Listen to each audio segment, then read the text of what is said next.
แหละมาตลาดอะไรทุกคนลูกชิ้นเมื่อให้ร้านโอ้พูดดิได้แต่กาแฟใช้ได้ใช้แอลบ่ได้ซ้ำบ่มีเอาที่เอาใส่อีกนี่แถมให้นี่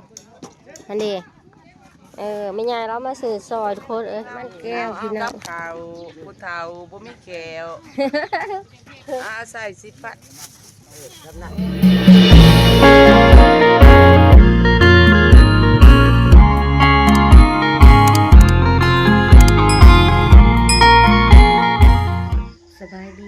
สบายดีตอนเช้าสกุลผูกพอกับสราคือเก่า2คู่ละดาสาวลาวนะมือนี่ตื่นแต่เช้าทุกคนสราสิไปขายมันแก้วอยู่ตลาดเนาะอยู่ตลาดนัดเช้าบ้านพ้นสูงบ้านเฮาเองนี่แหละเนาะทุกคนมันก็บ่ได้ใกล้เนาะมันเป็นมือตลาดสราก็เลยตื่นแต่เช้าสิไปขายมันเนาะว่ามันยังบ่หลายขายมื้อนี้ก็คือสิเบิดแล้วเนาะทุกคน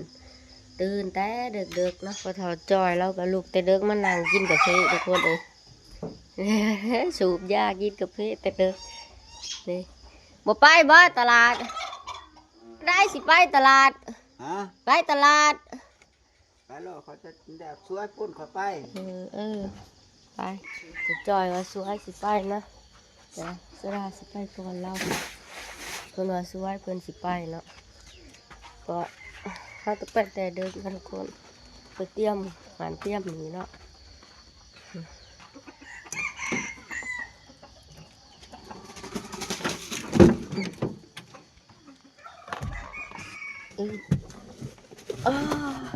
ไปทุกคนไปตลาดไปเบิ่งว่าสราสิขายดีอยู่บ่มื้อนี้ที่ตลาดบ้านเฮาเนาะเฮาก็มาหอตลาดเลยนะทุกคนพวกก็จะเอากันเตรียมเครื่องขายเนาะคนบ่ทันมาหลายปานใดเนาะนี่แพทย์เราก็เตรียมแลกเลยได้หาเราขายผักทุกคนเลยสดๆเนาะสดเลยโอ้ทางหอคืนหอดเทิงกูได้ทุกคนตลาดก็บาดวางโซดาสีย่างขึ้นไปเห็นเบิ่งเนาะตอนนี้โซดาสีค้าอยู่ทั้งลุมที่คางห่านเล่านี่เนาะปูเสือเนาะเอามาลงมาขายมันยังโบราณนะทุกคนขายให้มันเบิดเลย30,000นี่เนาะมันก็ยังสำนียังโบราณเป็นไร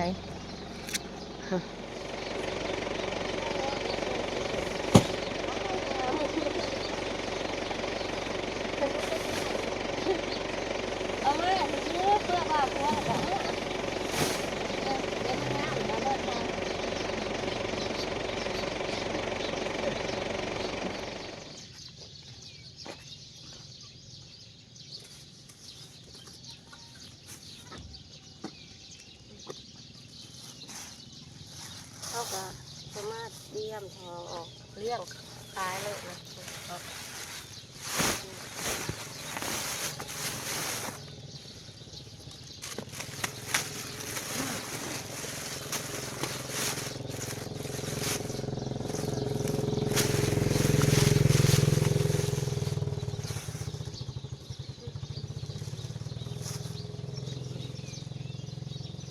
เลี้ยงไก่ลายบ่แล้วมันก็งามได้พี่น้องเนาะเขาไปสิมาจัดจังหน่อยงามแน่นี่แล้วนะสกุลสระก็คล้ายแบบสีเลยอันนี้เป็นหานพักเราสดพักกระแยกก็มีเนาะกระแยกสดนี่หานเพื่อนซื้อมันโล15,000น้ำชนิวเด้อมาแหวกเงินไห้แล้วคนละแม่นแม่เพิ่นไห้ก่อนเล่นตัวชิดสอง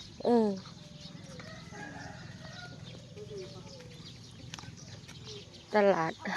สดาสิภาพมาเบิ่งเนาะข้าเจ้าก็กำลังเริ่มมาขายสบายดีแม่ค้าดิกับลุยคนเดียวบ่มื้อนี้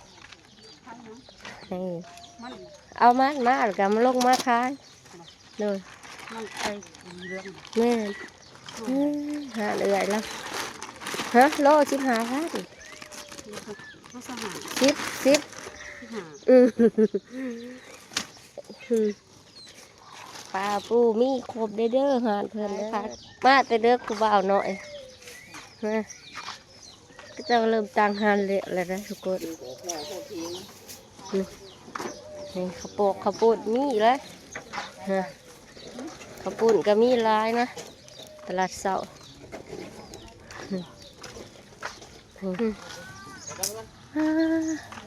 ดีหาดขายชีนงัวทุกคนอันนี้ปีกไก่ปีกไก่คนดังเนาะปลาเพิ่นสิเตี้ยปีกไก่เด้อนี่ไก่บ้านเฮาเนาะมาสวยนิดนึง สวยน้อยหนึงเนาะ เพราะว่า ท่านอยู่ ไว้ เนาะมันแจกไว้โพด แต่บ่าวเฮาเองทุกคนเลยเพิ่นกำลังตากหาดกำลังเป็นคนดังอยู่นี่ คนดัง แล้วดาวเต้าหู้ได้นี่เนาะ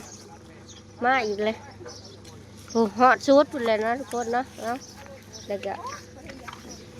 กับเมื่อหาก่อนแม่น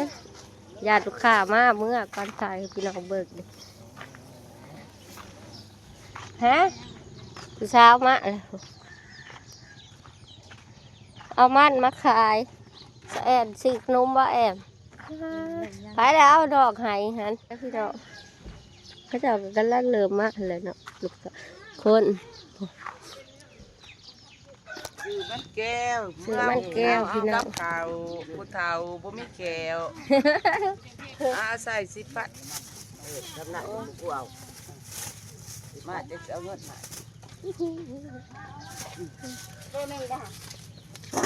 บังกัวใส่ เอา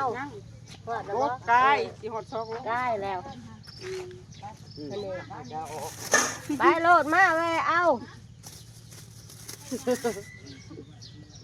มันเป็นขี้เหล้านี่เอามือ เลือกเอาเลือกมันพอโลดมันมี2 อันกับปี อย่ามันเป็นขี้เหล้า น้องเป็นดอกเป็นจะเลือกเบิ่งแต่บางอันมันจะเป็นเลือกเอาเลือกดูแม่นี่บ่เป็น นั่นน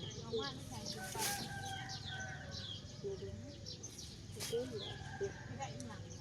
ห้องน้ำ ห้อง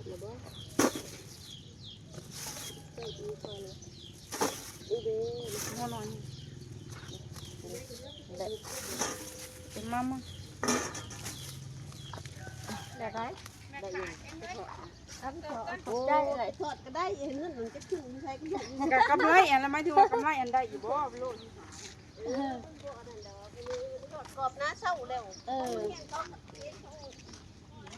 มาดแก้วใหญ่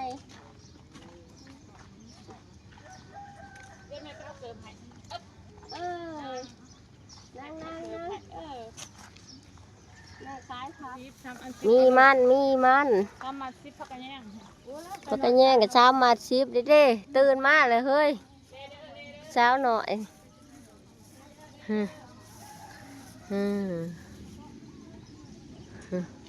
มาซื้อเอาไว้ให้ค่ะเอามาเอา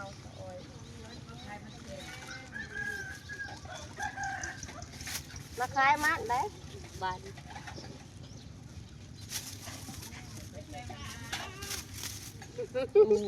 หัวใหญ่หัวดีเนาะ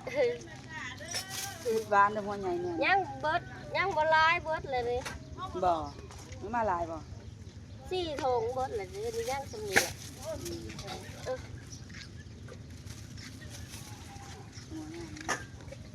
ตุ้งเกลือตุ้งเศร้า ประมาณ15,000โลนึง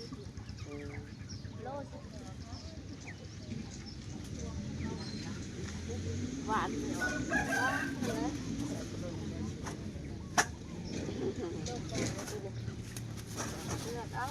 เอาไปมุกแน่เนี่ยไปดึงกินผู้เดียวค่ะ นี่ทางไง นี่มันเบิดเอาไปซื้อผ้าพัดนะปลาดุกเบิดมือสาวเดี๋ยวขอเงินดี ไว้ เอา สะออยลูกสาว เอาเงินดีดอลลาร์ดีเขาบ่มีเงินเสียดหวานเอา โอ้ เสี ย ยด สวยแล้วมาสื่อซอยสะดาดโคตร ซื้อซอยสดาก่อน มันแก้วสดามาขายมัน ได้แล้วก็นี่ ได้แล้ว เอา เมื่อยไปปลาไปดงมาขายมันแก้ว ว่างก็ว่าเฮ็ดตายไปเลยเถอะ ก็ได้เงินซื้อขนมเนาะลิงเนาะเอาต้นนี้เน่าอยู่บนแนวเลยบนเน่าได้ครับบนเน่าดอกเอา แล้วดูเบิดดอกก็ได้ ใบใหญ่ใช่ปะใบน้อยกูนี่เอื้อเลยเอาบักไผ่มาขายสิดิอ้าวนี่ว้าวโถหมากใหญ่ใหญ่เนาะตลาดว่าพุทธซูกมีหลายนะทุกคนแนวกินหมักหมองหมักไม้นี่มีครบ เดี๋ยวมาเด้อเอาผักกระแยงผัก นี่ บัวเด้อก ระแยงพักบัวบักไผ่เบิ้งให้ชิเบิ้งแน่คือเอามาหน่อยแท้ใช่โอ้โอ้ เอาเงินให้เรา10,000น่ะ นี่ หวานของเราไหน ไว้ถุง10,000กีบนะมีเบิด กระแยงแกงหน่อไม้ ใช่ เอาบ่10,000ก็เอา ผักบัวแองนี่บอกให้เอามาปลูกเอาอีกละ 10,000มันก็บ่ถึงโล โลนึงบ่ของกู เจ้าโลนึง ตัวเบี้ยงกูขึ้นอยู่จากใดอันนั้น ฮะ ใดมันแก้วมาอู้อาจจะ สะอ้อนขอยังว่าบัดเนี้ย ชาน้ำเบาเมื่อกับจากว่านชาก็บ่ทัน เรื่องใส่ เอาเงินจะได้มาลดทุนอะไรเดียวนะลิงอย่าเบิ่งเจ้าค่ะ ทั้งได้เด้อ ลิงเอามากับนั่งลดทุนเลยเดียวนี่เผื่อเอามาได้หลาย โอ้มันซื้อผักกระแยงเคยลิง สมเป็นอะไรใหญ่ของบ่หวานบ่กินสม หวานอยู่เดี๋ยวพวกข่อยก็เอา10,000 มันใช่ดงโลนึง บัวเอาไปปลูกนี่อ้อยเธอใส่มันเนี่ยพวกบัว10,000นี่พวกอีลิงนี่ไอ้เธอทำปลูก ได้ไหมเนี่ย รับคนทั้งราคา ได้แล้ว4ช้อน ผักกระแยง3 10 3 10เด้อผักกระแยงเด้อเอา โอ้ยได้ยังเลยบุ บ่ได้ยังได้เสียกระดูกหมูดูกับบ่มีเงิน ไก่สิเบิร์ดเลยนะยังน้อยเดียวสราคายพวกไม่ใหญ่เราก็ซื้อซอย ท่านแม่เอาหรอก เอาพักงามๆบัวก็อยู่นี่ บล็อกกันไหนลูกเบิร์ดได้ไหม นี่พี่น้องที่ตลาดบ้านพุทธสูงเนาะ ปลา โล นี่ถ้า 30 40 นี่ทั้งปลาทั้งหมักไผ่นี่ ปลายอด หมักไผ่กับหวาน ให้กับวานให้สิบ่บ่ ซีกำลังเริ่มมาเนาะ มาบ้านบอกเอาที่เป็น ตลาด มันนุ่มไปนั่งน้ำอันสิพันเอาลูกไม่อยากให้กูขายคนขายคน เออ เฮ้ยไปซื้อให้มาเองนี่หมูนี่พี่น้องได้ เดดกำลังออกจักเราหาบยางผักหวอผักหวานมีเบิดเนาะนั่นเด้หาบอีหยังมาขายนะคุณเด้มีเบิดเนาะ ย่างเลยตึง คุณเด้เราขายพอไอ้ไปซื้อซอยแล้วแน่เด้อนี่ ตายแล้ว นี่ปัญญาอ้าวขาบักไผ่นี่ยะ ไปเก็บไปเอามากินนะ นี่ เปิดเปิดเปิด โอ้พอยก็มีพุ่นเด้ อ้าว ไม่ใหญ่ ปัดเดินบาดปัดห้อง อ้าวพอยเด้อบ้านห้องน้ำเดินบ้านแล้วอ่ะขายซอยเราขอบใจละ มา มา คนกันยังหลายอยู่นะทุกคนซาด้าก็ขายได้เรื่อยๆเนาะขายดีพักเพิ่นก็สิเบิดเลย พี่มาแล้วซื้อพี่มาพัน อ้าวงัวก็สวยมากก็งัวก็สิมาเลยเนาะมันก็ยังบ่หลายดอกนี่ยังน้อยหนึงอ่ะ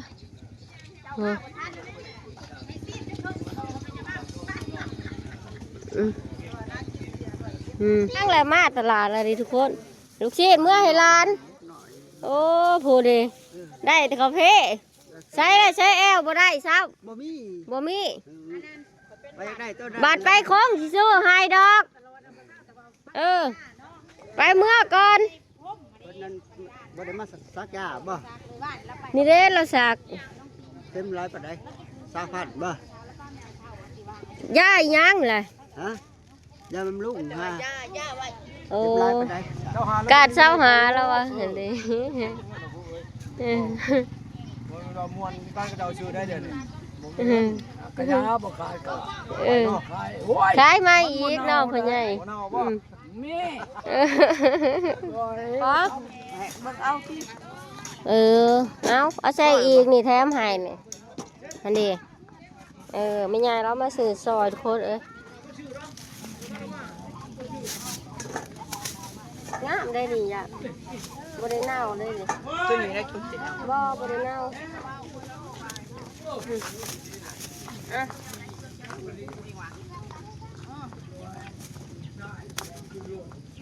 ได้ยังแน่ล่ะปะตะ ได้ยังนี่มันจะเอาได้ ซื้อพักนะ คนมาถือปักไฟนะ ได้อู้เขาอู้ซื้อซอย เออ เขาแหละบนักบ่ถือฮะ โอ้ยอันเดียวเขาก็มาขี่รถเขานี่ย่าง โอ้ ใส่เขา ขี่รถอยู่หัน ขี่รถอยู่หัน เออ โอ้ยดีออก ไป เออ ใหญ่ เมื่อได้ไปเด้อ โดย สวยหมดจ้ะกับบ้านคนเบิ่ง ทั้งหน่อไม้ทั้งปลาเดี๋ยวป้ากับสิขาดเบิดเลยพี่น้องเอ้ยบักไผ่กับสิเบิดเลยป้ากับสิเบิดเลยเด้อมาเด้อ มันอยู่น้ำกันนะจักเว้าอีหยังนี่เขาคายป้าหาน้ำจนฮะ เออเปลี่ยนออกนั่นเลย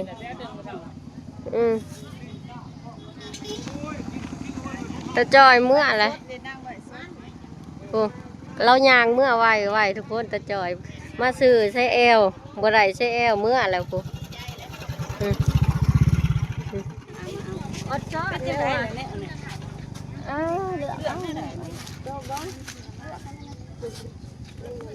ยว น่ะ เมื่อบ้านนะเมื่อคือกันเบิดเนาะเอาลูกเอาลูกมัน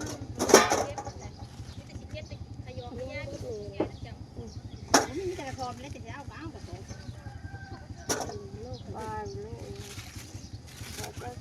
สัญญามันกระโปงตรงใหญ่หันลาย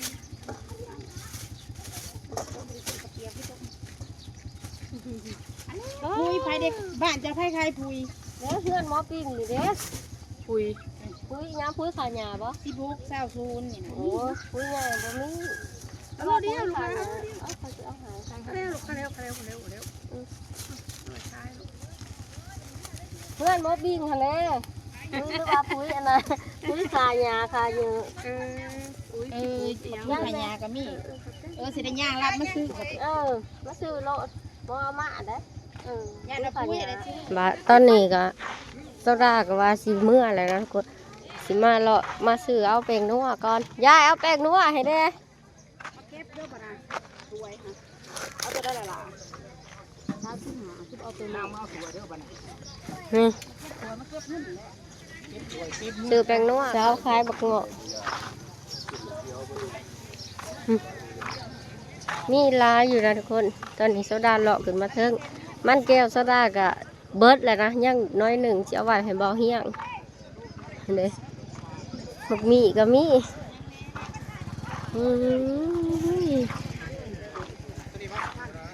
จะว่าไปนั่งอยู่แจ้พวกพระนะฮะพายเราบักขายเจ้า มาเร็ว นี่ก็สิบหานี่มักลัดนี่ ไม่ใหญ่เอาหายลุ่มฮะบันดาลฮะดีเห็นบ่ใช่เนาะคิดว่าใช่เลยล่ะแม่เสือคนดังคนคล้ายบักไผ่คล้ายบักนัด คายบักไผ่คายมักนัดผักบกเบิดแล้ว เบิ้ลเลยบ่ฟุกบง เบิดเลยเด้ อืม ว่าสิแวอยู่บ้าน นัดช่วยแม่เสือก่อน มาเด้อมาเด้อมาเด้อมาเด้อ หวานบ่อืม เยอะ ฮะ เยอะ เยอะ เยอะ โอ้ เยอะ อันนี้อยู่เมืองเวียดเอิ้นเยอะ เยอะกว่าเยอะ เยอะ ไอเบียร์เรามาซื้อบักนัดบัวหวานเอามาเปลี่ยนคืนเนาะกินบ่ยาย ไม่ต้องห่วง บัวหวานเอามาส่งคืน เรื่องมันหวานให้หวาน โอ้สิเกือบเบิดแหละเนาะ ปีกไก่ยัง พอดีเล่เลยนี่ ถ้าสิเอาเลยก็เอาแม่ไม่ได้ โอ้ จีมันหอดดิ ได้แล้วแนวกิน ได้หรอบ่ซอยเบย ขายดีขนาดเฮ้ยน้ำเต้าหู้ก็เบิดแหละ น้ำเต้าหู้ช่องคือเบอร์ไปซื้อเอาแน่มันมาถอดน้ำข่อยฮะเก็บวัดนี้เก็บก่อนยังน้อยเดียวเดี๋ยวโคตรเอาไว้ให้บ่เฮี้ยงอ่ะยังบนละบริคายได้บริเอาไว้ให้เราเนาะโอ้เหือแตกทุกคนตอนนี้โซดาก็เก็บตลาดเลยเรียบร้อยนะขายแล้วโซดาก็สิได้เมื่อเนาะยังมั่นจงไว้ให้บ่เฮี้ยงน้อยหนึ่งเนาะโซดาบริคายเบิดเพิ่นก็อยากสต่อยเพิ่นอยากจงไว้ให้เพิ่นน้อยหนึ่งตอนนี้โซดาก็สิเมื่อเลยทุกคนเลยมาหากินข้าวกินน้ำชูตุจ้อยเมื่อก็แล้วจะได้กินเสากับยังเนาะไปเมื่อหน้าห้าผู้แหละทุกคนเลยถือว่ามื้อนี้หันขายดีเลยทุกคนเนาะขายได้กว่าหมู่ว่าได้ถือว่าเบิดเลยเนาะเพราะว่าโซดาก็บ่ได้เอามาหลายปานใดไปพอกันอยู่หน้าป้าก็มาหดเที่ยงยังมันน้อยหนึงก็จงไว้ให้บ่เฮี้ยงให้พ่อเฒ่าจ้อยแบกขึ้นเที่ยงให้ทุกคนปู่ไปเลยแล้วแบกขึ้นช่อยเอาละได้ยังละกินลาบหมูโอ้ป้าโอ้น้อยเดียวคนบ่หลายหดเที่ยงเลยคนเฒ่าจ้อยก็กินข้าว ว่าหอด มานับเบิ่งเงินนี่ได้เท่าไรขายมันเบิ่งนี่ ราคาคุยสุดก็แล้ว มีไส้หัน เอาไปเด็กขยอขายถวยเช้าถวยเช้า ชื่อแล้วมันไปทอดไป แต่ แปะ เป็นลูก ขาย เอาไปเด็ก 280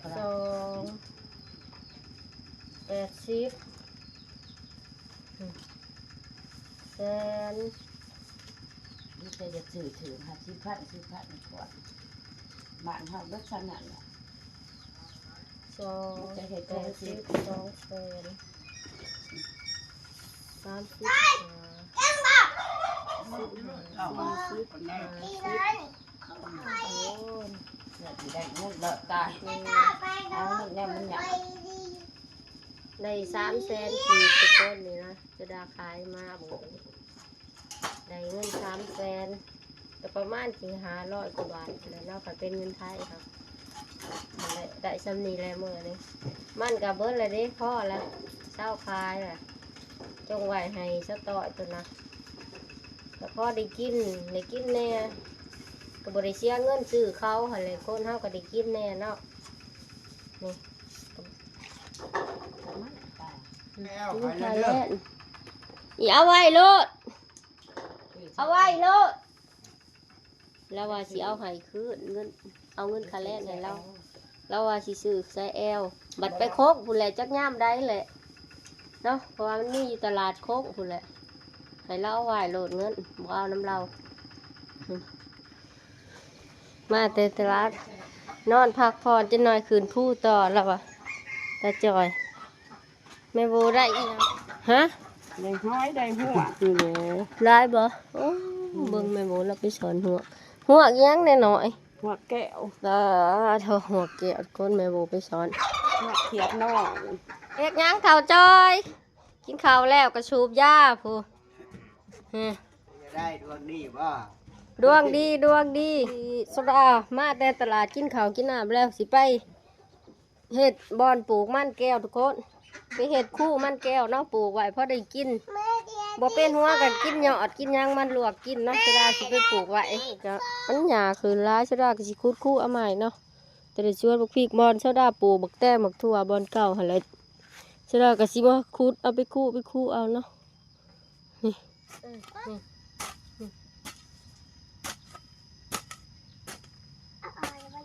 เสียออกเป็นมันสิบ่เป็นหัว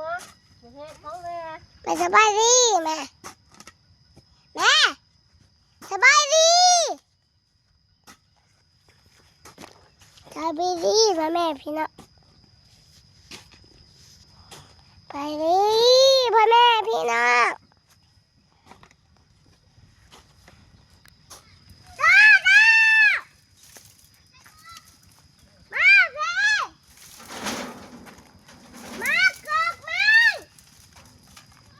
วนซอยแม่บ่นี่โอ้ แม่สบายครับสบายดีแม่สบายดีพ่อแม่พี่น้อง อีลาเฮ็ดหยังมื้อนี่ ยายแพ้ปอกนั่ง อีลาสิปลูกมันปลูกซอยแม่บ่ ปอกแม่ โอ้พี่น้องลูกสาวก็สิมาปลูกมันซอยแม่เสียหญ้าได้3คู่ละนี่ก็สิขุดดินคืนอีกเนาะพล่ะก็สิเอามาปลูกใส่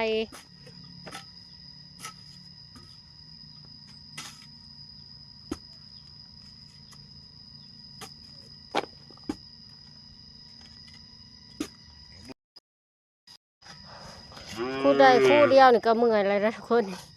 อ้าเถอะยังอีก2นะ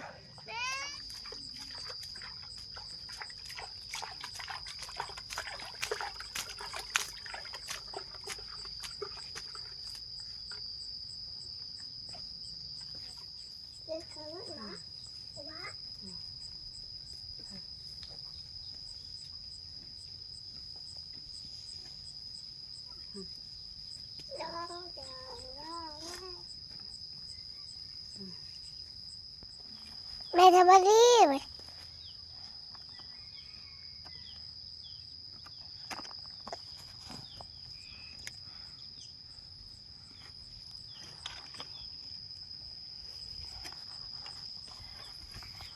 สบายดีแม่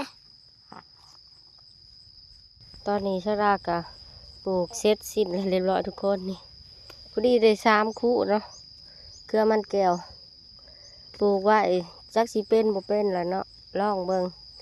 นี่ติดตามเบิ่งไปเรื่อยๆสิเป็นอยู่บ่จิ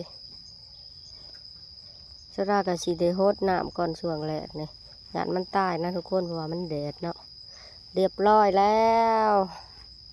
เสร็จสิ้นภารกิจปลูกเครือมันมีแต่ถาเบิ่งว่ามันสิได้เป็นกินหัวอยู่บ่นะทุกคนเนาะเฮาก็ลองปลูกเบิ่งเพราะว่าเฮาบ่เคยเนาะสำหรับคลิปนี้ซาร่าก็สิปิดไว้ซ้ำนี้ก่อนเนาะทุกคนพบพอกันใหม่ในอีพีหน้าเนาะว่าซาร่ากับพ่อเฒ่าจ้อยนี่สิพากันอยู่แนวใดนะเนาะทุกคนพบพอกับซาร่าใหม่คลิปวิดีโอหน้าเด้อบ๊ายบาย